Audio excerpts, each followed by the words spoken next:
코엑스에서 뭐 프랜차이즈 어쩌고저쩌고 박람회 같은 거 열리면 다들 가갖고 나눠주는 팜플렛 받으시고. 안녕하세요, 온도남입니다.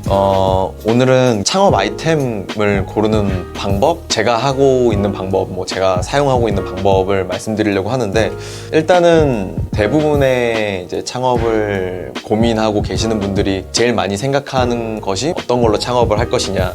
물론 프랜차이즈 하는 것도 좋긴 하지만 제가 겪었었던 어떤 개인적인 경험의 사례를 들어서 한번 말씀을 드려보도록 할게요. 저도 이거 참고로 준비되어 있는 상태에서 하고 있는 것이 아니기 때문에 좀 두서가 없을 수도 있어요.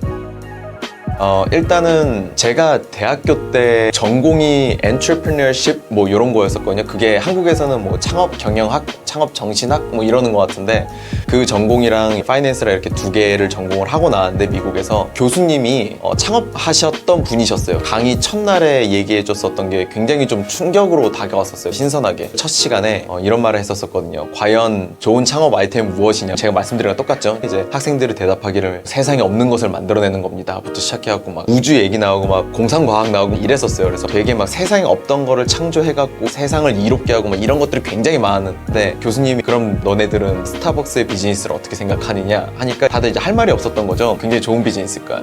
그 교수님의 개인적인 어떤 신념, 방법 이런 거였던 것 같은데, 과연 세상에 없는 것을 만들어내는 것이 좋은 비즈니스냐에 대해서는 잘 모르겠다. 하지만 스타벅스만 보더라도 맨 처음에 커피가 나왔었을 때 카페인을 사람이 섭취를 하면 심장이 조금 빨리 뛰잖아요. 그래서 커피에 대한 반감이 되게 높았었다 그러더라고요. 사실 스타벅스 전에도 커피라는 것은 굉장히 많이 있었지만, 스타벅스가 나와서 커피를 좀 더 대중적으로 소비할 수 있게 됐었던 거잖아요. 이미 열려있던 시장에 소비자들이 좀 더 편하게 사용할 수 있는 방법론을 만들어서 그거를 소비자들한테 좀 더 쉽게 제공을 한 게 교수님이 생각할 땐 그게 스타벅스의 성공 방식이지 않았었을까라고 얘기하는데, 그때 굉장히 좀 충격을 받았었거든요. 저도 공상과학 중에 한 명이었었으니까 그때 생각을 좀 바꾸었었던 것 같아요. 세상에 없던 것을 새롭게 창조하는 것이 과연 좋은 창업일까, 아니면 기존에 있는 것을 좀 더 편하고 쉽게 만드는 것만으로도 충분히 좋은 창업 아이템이 될 것인가. 저도 그 당시에는 이 방법에 대해서 생각을 해보지는 못했었던 것 같아요.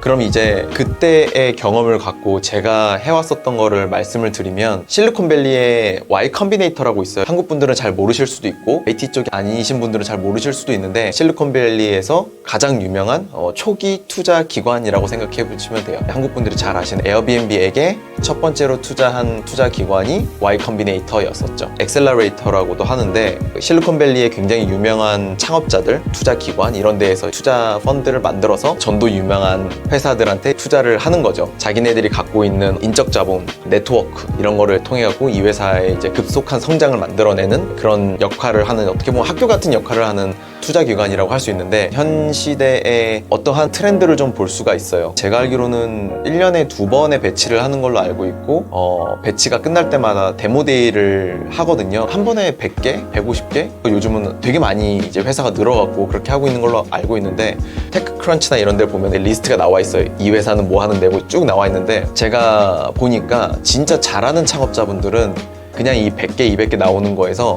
이거는 내가 얘보다 더 잘할 수 있겠다, 혹은 이거는 아직 한국에 런칭을 안 했으니까 내가 해볼 수 있겠다 라고 해서 창업하는 경우들이 종종 있더라고요. 미국이란 시장이 우리나라보다는 한 박자 좀 더 빠르게 바뀌다 보니까 거기에서 좀 잘 됐었던 것들을 한국에 런칭하는 경우도 있고, 이렇게 하는 경우들도 굉장히 많더라고요. 물론 반대인 경우도 굉장히 많지만 이렇게 해보는 것도 도움이 되지 않을까라고 생각이 일단 들고요.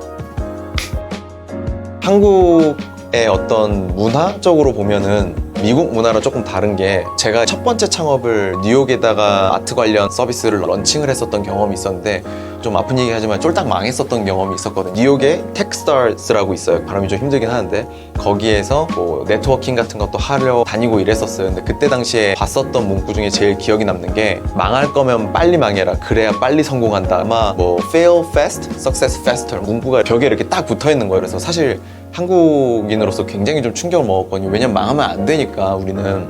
근데 미국에서는 좀 그런 문화가 자리가 잘 잡혀 있었던 것 같아요. 그냥 망할 거면 빨리 시도해보고 빨리 망하고 그 경험 갖고 다른 거 시도해서 빨리 어쨌든 성공을 하면 되는 거니까 지지부진하게 끌지 말고 안 되는 거 그냥 과감히 버리고 던질 줄 알고 그 다음에 새로운 걸 하면 되는데 한국의 문화는 사실 실패자라고 낙인을 찍는 듯한 느낌이 좀 있더라고요. 다행히 제가 있는 IT 테크 스타트업 쪽은 좀 덜 하긴 하는데 사실 첫 번째 창업해갖고 첫 번째 아이템으로 홈런을 날리는 경우는 굉장히 드물거든요. 그래서 어떻게 보면은 창업 아이템을 정하는데 너무 힘을 들이기보다는 내가 잘할 수 있는 선에서 내가 다른 이제 경쟁자에 비해서 잘할 수 있는 거를 선택을 하시고, 물론 당연히 최선의 노력은 해야 되지만 나오는 결과에 대해서 너무 자책하지 말고 안 될 것 같다면 그냥 바로 접고 새로운 거를 시도하고. 근데 사실 이러려면은 들어가는 직접 자본을 굉장히 적게 들어야 되겠죠. 그래서 처음 창업하실 때는 최대한 들어가는 돈을 최소화해서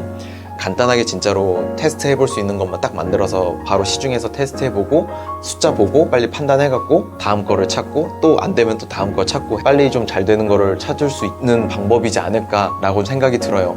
창업을 하시는 데 있어서 세상에 없는 거를 만드는 방법이 물론 있을 수 있겠지만 그건 굉장한 시간과 노력이 드는 작업인 것 같고, 새로운 거를 만드는 데 있어서 소비자들이 모르면은 교육 비용도 들어가니까 기존의 마켓에 나와 있는 거를 좀 더 쉽게 좀 더 싸게 개량하면은 그것조차도 좋은 창업 아이템이 될 수 있다. 그 다음에 창업 아이템이 어떤 아주 번뜩이는 아이디어보다도 그냥 내가 잘하는 것 중에서 찾는 것도 좋은 생각이 될 수도 있고, 미국에서 현재 잘 되고 있는 것들, 아주 얼리 스테이지 있는 것들을 보고 싶으면은 Y Combinator 데모데이 회사 리스트라든지 테크스타 데모데이 리스트를 보는 것도 참고하면은 굉장히 좋을 것 같고, 만약에 창업을 예전에 하셨거나 아니면 지금 첫 번째 창업을 하셔서 조금 힘든 과정이 있으셔도 어차피 나중에 다 잘 되려고 하는 거라고 생각하시고, 안 되는 거는 과감히 버릴 줄 아는 용기도 필요한 것 같다. 그래야 빨리 성공하실 수 있으니까. 그래서 오늘은 얘기는 뭐 중구난방으로 좀 많이 길어진 것 같긴 한데 창업 아이템을 찾는 방법에 대해서 말씀을 드려봤습니다. 도움이 됐었으면 좋을 텐데 혹시라도 영상 중에 궁금하신 내용이나 추가적으로 질문이나 이런 것들이 있으면 댓글로 남겨주시면